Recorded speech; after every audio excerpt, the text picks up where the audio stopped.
Salam sejahtera, selamat beraktivitas kembali. Kiranya hari ini jauh lebih baik daripada hari-hari sebelumnya. Berkat Tuhan selalu berkelimpahan di dalam kehidupan kita. Kita akan baca dan renungkan kebenaran firman Tuhan. Kita baca dari Keluaran 32 ayat 16 sampai 35.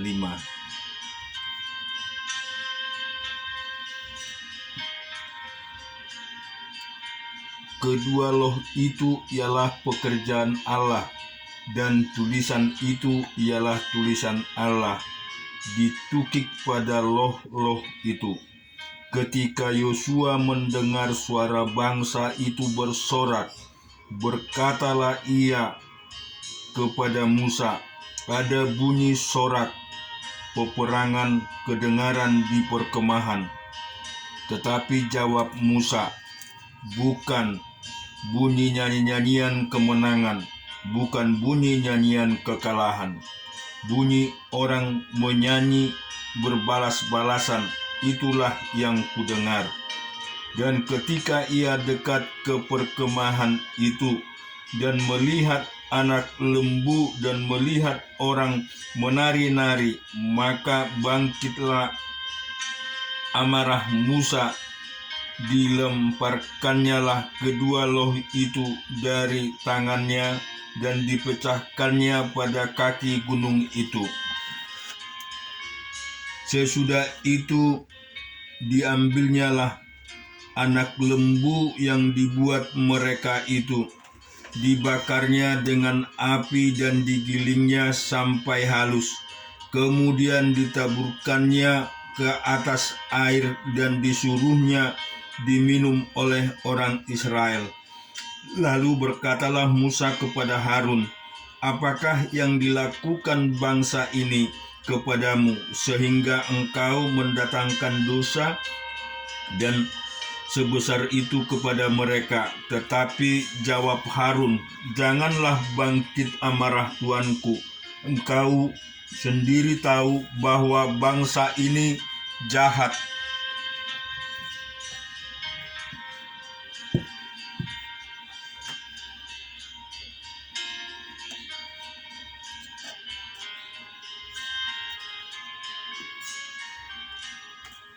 Amin.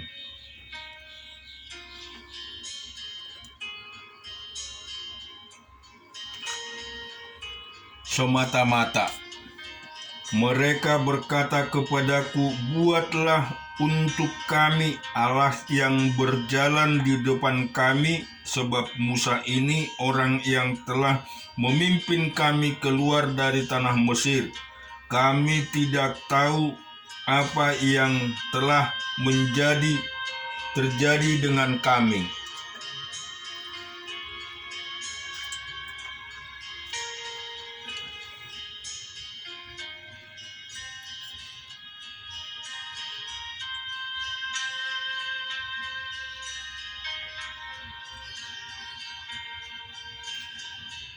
Keluar dari tanah Mesir, kami tidak tahu apa yang terjadi dengan dia.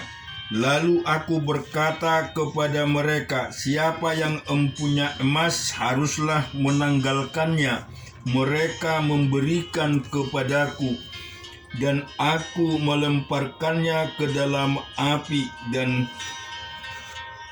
keluarlah anak lembu itu. Ketika Musa melihat bahwa bangsa itu seperti kuda terlepas dari kandang, sebab Harun telah melepaskannya sampai menjadi buah cemooh bagi lawan mereka, maka berdirilah Musa di pintu gerbang perkemahan itu, serta berkata, siapa yang memihak kepada Tuhan, datanglah kepadaku. Lalu berkumpullah kepadanya seluruh Bani Lewi. Berkatalah ia kepada mereka, beginilah firman Tuhan Allah Israel, baiklah kamu masing-masing mengikatkan pedangnya pada pinggangnya, dan berjalanlah kian kemari melalui perkemahan itu dari pintu gerbang ke pintu gerbang, dan biarlah masing-masing membunuh saudaranya dan temannya dengan tetangganya. Bani Lewi melakukan seperti yang dikatakan Musa, dan pada hari itu tewaslah kira-kira 3.000 orang dari bangsa itu. Kemudian berkatalah Musa, baktikanlah dirimu mulai hari ini kepada Tuhan masing-masing dengan membayarkan jiwa anaknya laki-laki dan saudaranya, yakni supaya kamu diberi berkat pada hari ini. Keesok harinya berkatalah Musa kepada bangsa itu, kamu ini telah berbuat dosa besar, tetapi sekarang aku akan naik menghadap Tuhan. Mungkin aku akan dapat mengadakan perdamaian karena dosamu itu. Lalu kembalilah Musa berhadap Tuhan dan berkata, bangsa ini telah berbuat dosa besar, sebab mereka telah membuat Allah emas bagi mereka. Tetapi sekarang kiranya engkau mengampuni dosa mereka ini, dan jika tidak, hapuskanlah kiranya namaku dari dalam kitab yang telah kutulis. Tetapi Tuhan berfirman kepada Musa, siapa yang berdosa kepadaku, nama orang itulah yang akan kuhapuskan dari dalam kitab itu. Tetapi pergilah sekarang, turunlah bangsa itu ke tempat yang telah kusebutkan kepadamu. Akan berjalan malaikatku di depanmu, tetapi pada hari pembalasanku itu, aku akan membalaskan dosa mereka kepada mereka. Demikianlah Tuhan menulahi bangsa itu, karena mereka telah menyuruh membuat anak lembu buatan Harun. Kita juga akan membaca Hakim-Hakim 10 ayat 1 sampai 18. Sesudah Abimelek bangkitlah Tola bin Pua bin Dodo, seorang Isakar, untuk menyelamatkan orang Israel. Ia diam di Samir di pegunungan Efraim, dan ia memerintah sebagai hakim atas orang Israel 23 tahun lamanya. Kemudian matilah ia, lalu dikuburkan di Samir. Sesudah dia bangkitlah Yahir, orang Gilead, yang memerintah sebagai hakim atas orang Israel 22 tahun lamanya. Ia mempunyai 30 anak laki-laki yang mengendarai 30 ekor keledai jantan, dan mereka mempunyai 30 kota yang sampai sekarang disebutkan orang Howat Yair di tanah Gilead. Lalu matilah Yair, dikuburkan ke Kamon. Orang Israel itu melakukan pula apa yang jahat di mata Tuhan. Mereka beribadah kepada para Baal dan para Astoret, kepada para allah orang Aram, para allah orang Sidon, para allah orang Moab, para allah Bani Amon, dan para allah orang Filistin. Tetapi Tuhan ditinggalkan mereka, dan kepada Dia mereka tidak beribadah. Lalu bangkitlah murka Tuhan terhadap orang Israel, dan Ia menyerahkan mereka ke dalam tangan orang Filistin dan Bani Amon. Dan dalam tahun itu juga orang Israel ditindas dan diinjak mereka 18 tahun lamanya. Mereka memperlakukan demikian semua orang Israel yang di seberang sungai Yordan di tanah orang Amori yang di Gilead. dan Bani Amon pun menyeberangi sungai Yordan untuk berperang melawan suku Yehuda, suku Benyamin, dan keturunan Efraim, sehingga orang Israel sangat terdesak. Lalu berserulah orang Israel kepada Tuhan, katanya, "Kami telah berbuat dosa terhadap Engkau, sebab kami telah meninggalkan Allah kami, lalu beribadah kepada para Baal." Tetapi firman Tuhan kepada orang Israel, "Bukankah aku yang telah menyelamatkan kamu dari tangan orang Mesir, orang Amori, Bani Amon, orang Filistin, orang Sidon, suku Amalek, dan suku Moan, yang menindas kamu ketika kamu berseru kepadaku? Tetapi kamu telah meninggalkan aku dan beribadah kepada Allah lain. Sebab itu aku tidak akan menyelamatkan kamu lagi. Pergi sajalah berseru kepada para Allah yang telah kamu pilih itu. Biarlah merekalah yang menyelamatkan kamu pada waktu kamu terdesak." Kata orang Israel kepada Tuhan, "Kami telah berbuat dosa. Lakukanlah kepada kami segala yang baik di matamu. Hanya tolonglah kiranya kami sekarang ini." Dan mereka menjauhkan para allah asing dan dari tengah-tengah mereka, lalu mereka beribadah kepada Tuhan. Maka tahu Tuhan tidak dapat lagi menahan hatinya melihat kesukaran mereka. Kemudian Bani Amon dikerahkan dan berkemah di Gilead, sedang orang Israel berkumpul dan berkemah di Mispa.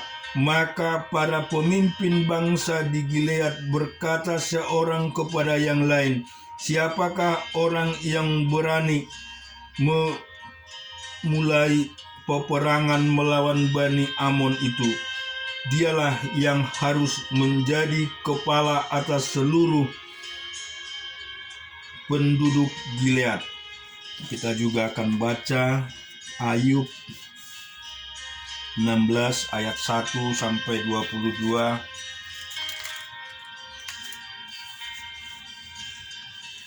Tetapi Ayub menjawab, hal seperti itu telah acap kali ku dengar. Penghibur, sialan kamu semua. Belum habiskah omong kosong itu? Apa yang merangsang engkau untuk menyanggah? Aku pun dapat berbicara seperti kamu. Sekiranya kamu pada tempatku, aku akan mengubah kata-kata indah terhadap kamu dan menggeleng-gelengkan kepala atas kamu. Aku akan menguatkan hatimu dengan mulut dan tidak menahan bibirku mengatakan belas kasihan. Tetapi bila aku berbicara, penderitaanku tidak menjadi ringan, dan bila aku berdiam diri, apakah yang hilang daripadaku? Tetapi sekarang ia telah membuat aku lelah dan mencerai-beraikan segenap rumah tanggaku. Sudah menangkap aku, inilah yang menjadi saksi. Kekurusanku telah bangkit menuduh aku. Murkanya menerkam dan memusuhi aku. Ia menggertakkan giginya terhadap aku. Lawanku memandang aku dengan mata yang berapi-api. Mereka mengangahkan mulutnya melawan aku, menampar pipiku dengan cercaan dan bersama-sama mengerumuni aku. Allah menyerahkan aku kepada orang lalim dan menjatuhkan aku ke dalam tangan orang fasik.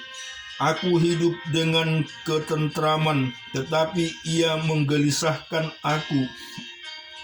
Aku ditangkapnya pada tengkukku, lalu bantingnya, dan aku ditegakkannya menjadi sasarannya. Aku dihujani anak panah, ginjalku ditembusnya dengan tak kenal belas kasihan. Empeduku ditumpahkannya ke tanah, merobek-robek aku, menyerang aku laksana seorang pejuang. Kain kabung telah kujahit pada kulitku, dan tundukku kumasukkan ke dalam debu. Mukaku merah karena menangis, dan bulu mataku ditudungi kelam pekat. Sungguh pun tidak ada kelaliman pada tanganku, dan doaku bersih. Hai bumi, janganlah menutupi darahku, dan janganlah kiranya teriakku mendapat tempat perhentian. Ketahuilah sekarang pun juga saksiku ada di surga, yang memberi kesaksian bagiku ada di tempat yang tinggi. Sekalipun aku dicemooh oleh sahabat-sahabatku, namun ke arah Allah mataku menengadah sambil menangis, supaya ia memutuskan perkara antara manusia dengan Allah, dan antara manusia dengan sesama. Karena sedikit jumlah tahun yang ada datang, dan aku akan menempuh jalan dari mana aku tak akan kembali.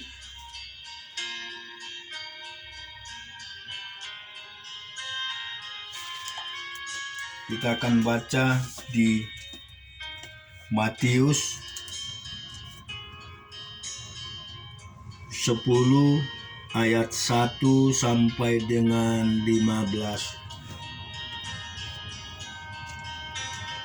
Yesus memanggil ke-12 muridnya dan memberi kuasa kepada mereka untuk mengusirkan segala penyakit dan segala kelemahan. Inilah nama ke-12 rasul itu. Pertama, Simon yang disebut Petrus, Andreas saudaranya, dan Yakobus anak Zebedeus, Yohanes saudaranya, Filipus dan Bartolomeus, Thomas, Matius pemungut cukai, Yakobus anak Alfeus dan Tadeus, Simon orang Zelot, dan Yudas Iskariot yang mengkhianati dia. Ke-12 murid itu diutus oleh Yesus, dan ia berpesan kepada mereka, janganlah kamu menyimpang ke jalan bangsa lain, atau masuk ke dalam kota orang Samaria, melainkan pergilah kepada domba-domba yang hilang dari umat Israel. Pergilah dan beritakanlah kerajaan surga sudah dekat. Sembuhkanlah orang sakit, bangkitkanlah orang mati, tahirkanlah orang kusta, usirlah setan-setan. Kamu telah memperolehnya dengan cuma-cuma, karena itu berikanlah pula dengan cuma-cuma. Janganlah kamu membawa emas atau perak atau tembaga dalam ikat pinggangmu. Janganlah kamu membawa bekal dalam perjalanan. Janganlah kamu bawa baju 2 helai, kasut atau tongkat, sebab seorang pekerja patut mendapat upahnya. Apabila kamu masuk kota atau desa, carilah di situ seorang yang banyak dan tinggal padanya sampai kamu berangkat. Apabila kamu masuk rumah orang, berilah salam kepada mereka. Jika mereka layak menerimanya, salammu itu turun ke atas. Jika tidak, salammu itu kembali kepadamu. Dan apabila seorang tidak menerima kamu di tempat tidak mendengar perkataanmu. Keluarlah dan tinggalkanlah rumah atau kota itu, dan kebaskanlah debunya dari kakimu. Aku berkata kepadamu, sesungguhnya pada hari penghakiman tanah Sodom dan Gomora akan lebih ringan tanggungannya daripada kota itu. Amin. Biarlah kiranya kita selalu dikuatkan dan diteguhkan oleh kebenaran firman Tuhan. Tuhan memberkati semua.